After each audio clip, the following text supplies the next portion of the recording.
Muy buenos días y felices Pascuas. Seguimos celebrando la gloria de la resurrección en este tiempo, especialmente los primeros 8 días de la Pascua, lo llamamos la octava de Pascua, donde con el mismo júbilo seguimos repitiendo las mismas palabras. Jesús ha resucitado. Y en estos 8 días estamos viendo en la liturgia las diferentes apariciones que Jesús va realizando de diferentes maneras y pareciese que a diferentes grupos de personas a los que Él eligió, pero va abarcando diferentes grupos de personas. El día de hoy, por ejemplo, escuchamos la narración de aquellos 2 discípulos que van de Jerusalén a Emaús. Una historia que está llena de tanto simbolismo, de tantas enseñanzas, y pareciese que como en una obra de teatro se va dividiendo en actos, dependiendo de qué situación es la que veas, es diferente escenario, diferente situación, diferentes personajes, diferente actitud, diferente enseñanza. Pero algo tienen en común: la necesidad que tenemos del encuentro con el resucitado. Ahora, en este texto hay algo que es muy característico y que lo diferencia de los demás textos. Bueno, muchas cosas, pero algo que no vamos a encontrar en los demás es la fuente de la tristeza que les genera a estos discípulos. A simple vista uno pudiera pensar, bueno, la tristeza se debe a que acaba de morir Jesús. Pero si leemos detenidamente este texto nos vamos a dar cuenta que hay algo más. No es propiamente el hecho de que Jesús haya muerto, sino pareciese que ellos sufrieron una desilusión por alguna idea que ellos se hicieron y que estaba equivocada. Te invito a que leas el texto. Si estás viendo este video a través de YouTube, el texto del Evangelio está en la descripción. Ponle pausa a este video, lee la descripción del video, que es el texto de este Evangelio, trata de imaginarlo y observar esos detalles, sobre todo en el diálogo que tienen cuando Jesús les pregunta de qué van discutiendo, y ellos, llenos de tristeza, le empiezan a contar a Jesús.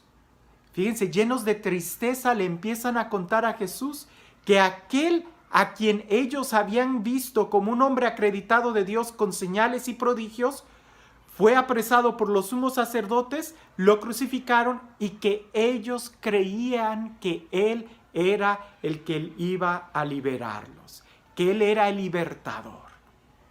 De una manera muy superficial, ellos creían que Jesús era el libertador. Lee el texto. Si ya lo leíste, ahora vamos a continuar. Pareciese que lo que a estos discípulos en realidad les duele no es tanto el hecho de que Jesús haya muerto, sino la decepción que ellos estaban enfrentando, la desilusión que ellos estaban enfrentando. De una u otra manera, ellos habían construido muchas expectativas en Jesús, que Él iba a ser el libertador, una especie de conquistador, un revolucionario, un rey a su medida, cosas que Jesús nunca mencionó. Si bien es cierto, en algunos textos Jesús habla de que Él ha venido a liberarnos, en el contexto en que lo está diciendo, está claro que se refiere al pecado. Si Él dice, sí, yo soy rey, pero mi reino no es de este mundo, Él está hablando de una soberanía espiritual. Pero la gente, por lo menos estos discípulos, estaban creyendo que Jesús iba a ser aquel guerrillero, aquel revolucionador que los iba a liberar del imperio romano. Una expectativa muy al estilo de David, que en aquella época David fue quien construyó el reino. Ellos esperaban que Jesús también lo hiciera. Algo muy a su medida.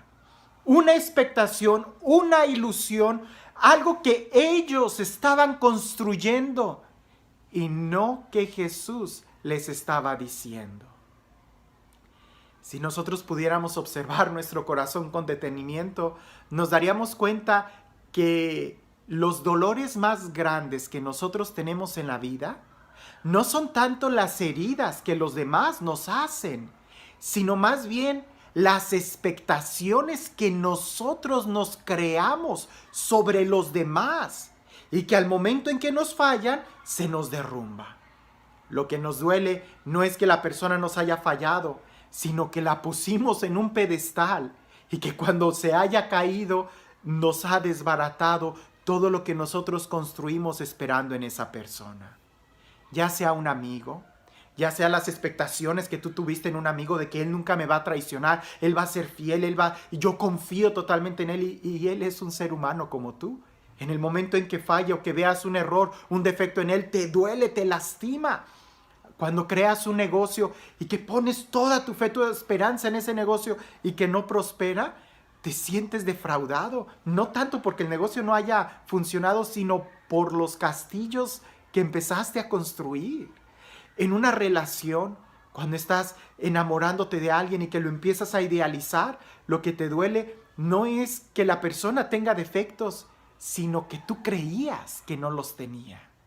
O en un momento familiar, a veces, y lo digo con mucha tristeza y se los digo a los papás, date cuenta que tu hijo no hizo nada, él solamente estaba viviendo su vida. Fuiste tú quien tuvo muchas expectativas en tu hijo, fuiste tú quien se creó esas expectativas y eres tú quien está sufriendo al ver que esas expectativas no se están realizando, pero tu hijo está dando lo mejor de ti. Lo que nos duele muchas veces no es tanto el hecho, sino lo que nosotros nos creemos. Es lo que pareciese que estos discípulos van caminando. Y sin embargo, en el momento de la crucifixión, en el momento de la muerte de Jesús, era necesario que estos discípulos enfrentaran esa realidad, porque con la muerte de Jesús muere también esa falsa ilusión. Y para ser verdaderamente libres, tenemos que ser libres de cualquier falsedad, incluso en una idea equivocada que tengamos de Dios. Recuerdo a una persona que vino a mi oficina y que se sentía muy enojada con Dios porque ella creía que había sido sanada de una enfermedad y el doctor le dijo que no. Platicando con esa persona le digo, ¿y en qué momento tú creíste que había sido sanada? Y ella me dijo, pues porque yo experimenté el amor de Dios y creí que Él ya me había sanado, esa era mi oración. Le digo, pero Dios nunca te dijo que fuiste sanada. Él te estaba amando. ¿Por qué no recibir el amor de Dios en medio de esa enfermedad? ¿Y por qué querer tragiversar el mensaje de Dios y decir, ya me sanaste? Ella al final se dio cuenta que efectivamente ella se creó esa ilusión y fue esa ilusión la que le estaba causando el dolor al creer que Dios le había fallado cuando Dios no falló. Jesús nunca les falló a los discípulos. Él dijo bien claro y les anunció que iba a morir. Por eso, con la muerte de Jesús, a estos discípulos mueren también en esa falsa ilusión. Y es el resucitado quien les empieza a explicar a ellos nuevamente las Escrituras para que ellos resuciten a la verdadera fe y al verdadero significado que Jesús va a tener en sus vidas. ¿Cuántas ilusiones equivocadas nosotros no nos creamos de Dios? A veces nos creamos creamos ilusiones que son erradas, que son equivocadas. Dios no es alguien a nuestra medida. Más bien tenemos que dejar que sea Él el que nos explique cuál es su plan en nuestra vida. Ahora, ¿en qué momento ellos se dan cuenta? Cuando ellos empiezan a escuchar la palabra nuevamente de Dios, cuando ellos nuevamente empiezan a escuchar la Sagrada Escritura ya sin ninguna ilusión, ya sin ningún cristal opacado o empañado, sino simplemente a construir nuevamente sobre esas ruinas, pero a construir la fe escuchando con una apertura total, con una docilidad total, es cuando ellos empiezan a crecer en la fe, pero lo reconocen hasta la fracción del pan.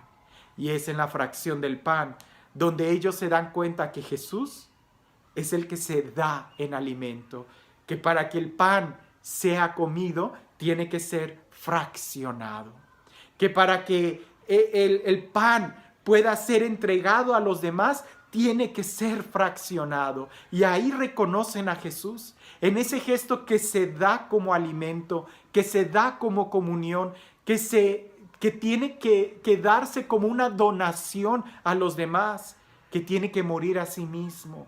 que tiene que ser el alimento para los demás. Es ahí donde ellos se dan cuenta en la simplicidad del pan fraccionado, la belleza interior que lleva en sí. Es ahí también donde nosotros tenemos que darnos cuenta qué falsas ilusiones nos hemos creado, a lo mejor con Dios. Y estamos haciendo a un Dios a nuestra medida, cuando Él nunca nos ha prometido nada, sino que nos está enseñando cuál es su plan y tenemos que escucharlo bien. O quizás también en la relación que tengamos con los demás, qué falsas ilusiones estamos nosotros creándonos en la relación que tenemos con los demás al idealizarlos, y que serán esas ilusiones las que nos van a lastimar y no tanto las personas. Las personas van a hacer lo mejor que ellos puedan, pero son nuestras ilusiones las que nos lastiman cuando vemos que no se cumplen. Este Dios, el Dios del amor, el Dios de la resurrección, el Dios que viene a darnos una vida interna, una vida plena, un sentido a nuestra vida. El Dios que sale a nuestro camino y que camina con nosotros aún en los momentos de nuestro dolor, aunque seamos nosotros los que le fallemos a Él. Él camina con nosotros.